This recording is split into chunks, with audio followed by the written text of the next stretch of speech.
So today we're looking at a match made in heaven. Match made in heaven. Okay. All right. So there's a statement that everybody picks. Okay, this is your husband, this is your wife. It's a match made in heaven. Does God really has put a partner for you to say, "Uyu namulenga ni pamozi"?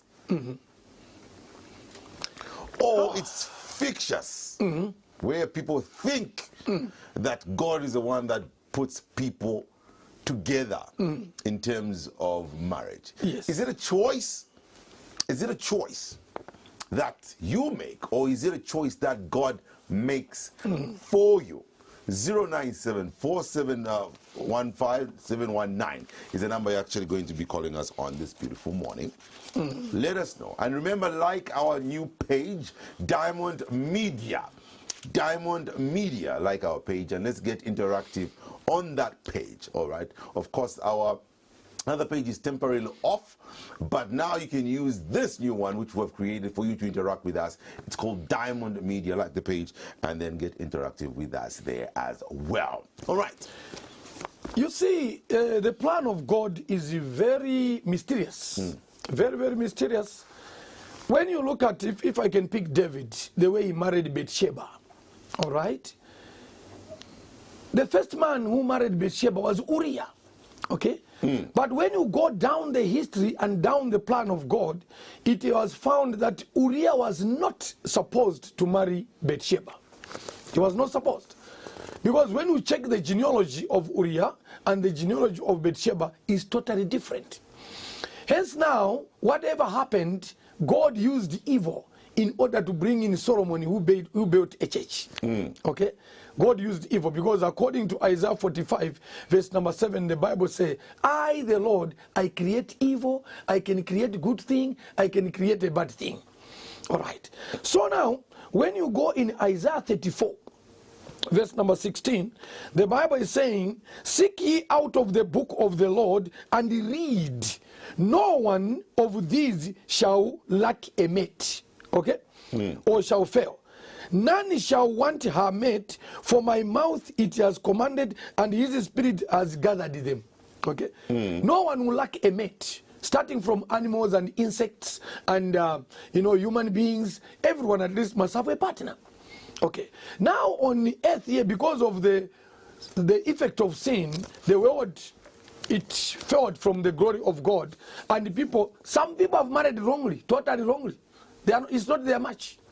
Okay? But they have produced children, they have done what? But in the spirit, in the soul of incarnation of the two of them, they are just living like, I don't know how they met. But how do you know?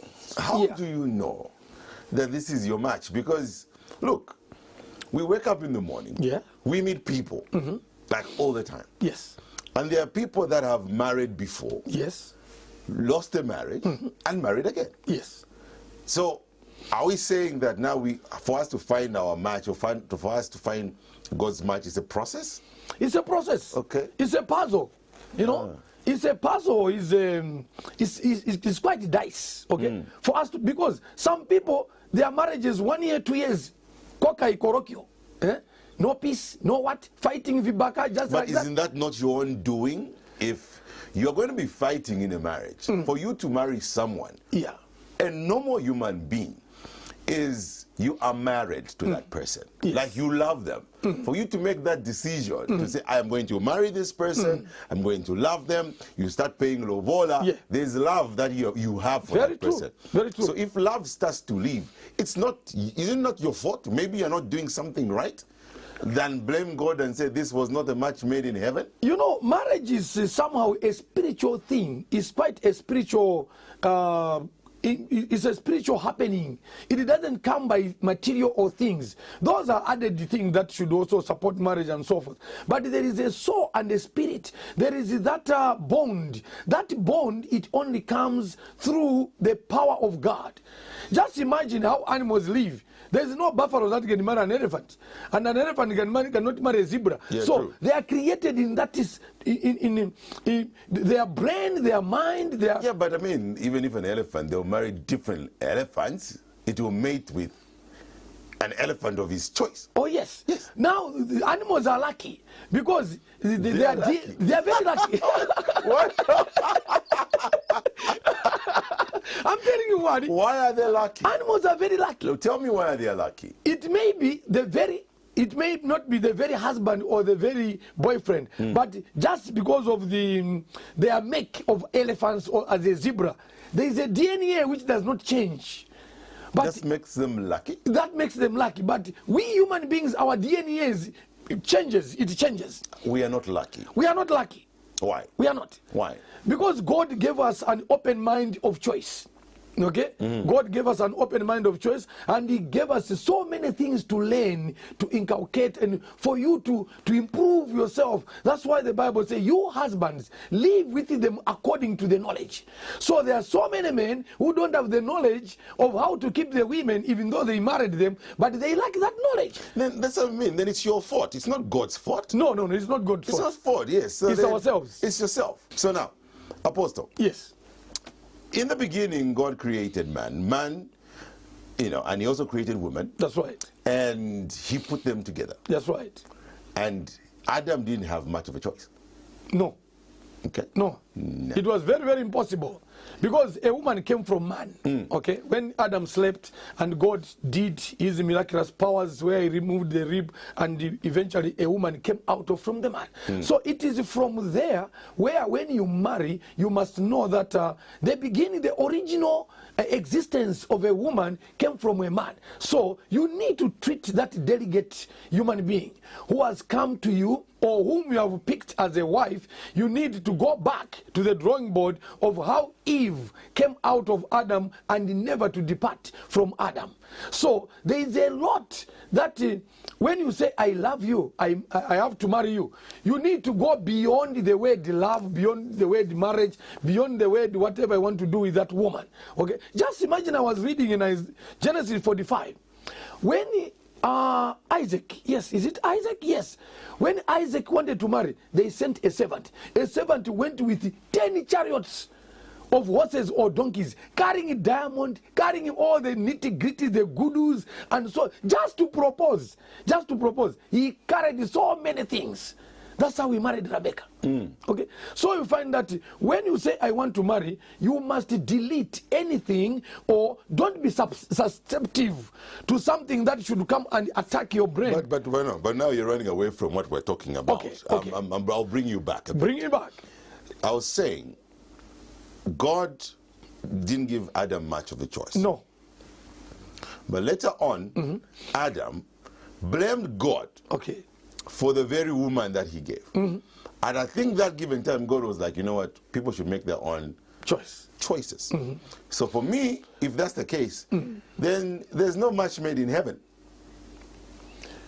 You see, the impact of what Eve caused to Adam, it was so big, it was so severe, it was so shocking. And the matter of the fact that Eve came out of Adam when Adam was sleeping. So Adam did not say. He didn't even know how this miracle has happened in front of him. There's a woman standing. And that's the part where now Adam was forced to question God. You didn't consult me. Hey, what and what? Here and there. But the story starts that God saw that Adam was alone. And it was not good for Adam to continue alone. And he made a plan of how he can bring up something that is good for him. And then Adam said, this is bone of my bone, flesh of my flesh, what and what. He made an oath. That was an oath. Okay? That was a vow that he took there at that time. So you find that for him to turn around and say, it's you, God, who did this. Time has passed and we are moving forward and a generation is to be born. That's it. So we can conclude it then and say there's no such thing as a match made in heaven, is there now? No, there isn't, I think. there is no. Because it's okay. When God created man, he said, I create you in my image. So man, as a human being, has got some abilities, he has got some power or knowledge or intellect that is very similar to how God can operate. That's why God has given man so much power and ability and intelligence to create this earth and load it and put it, decorate it and make it the way it should be. Do you know that angels, they admire some certain things we have on earth. Yes, they actually admire the women. Yeah, they do. Yes. They do. In Genesis chapter 6, Yeah. it's there. Yeah. That the sons of God or the children of God admired the daughters of men. Yes. Okay? So you find that we as human beings, what God gave us to become or to do or to enjoy, it depends on ourselves and our choices. So all those gentlemen or those women that say, I am waiting for God to bring me a man, or I'm waiting for God to give me a woman, are they waiting in vain? If there's no such thing as match made in heaven, those women, I've heard a lot of people that say... Even me, I've heard that. Yeah. So does it mean that they are waiting in vain? That verse, the scripture I read you, 34, let me read it again. Isaiah 34:16, it is saying, seek ye out of the book of the Lord and read. No one of these shall fail. None shall want her mate or shall lack a mate. For my mouth it has commanded, and his spirit it has gathered them. So, those who are saying I'm waiting for God, God has already done it. Okay? God has already put women in front of us and men in front of us. It's a matter of now you coming up with your principles, your standard. What standard are you looking for? Okay? So that standard is already there in some other men. So for those men to come closer to your skin, it is not God. It is you now to advertise yourself. Okay? You need to begin to conduct yourself in a manner that attracts both of you. Okay? You need to be attractive to each other in the way you think, in the way you do things, and in the way you want your life to be shaped, and so forth. Otherwise, God has done everything. There is no shortage of women. There is no shortage of men. Because if you think you want to wait for a woman or a man, when are they going to be born and how old are you? So at the time when they will come, how old are you going to be? So which man are you waiting for? An older one or a younger one? Those are the issues. Yes.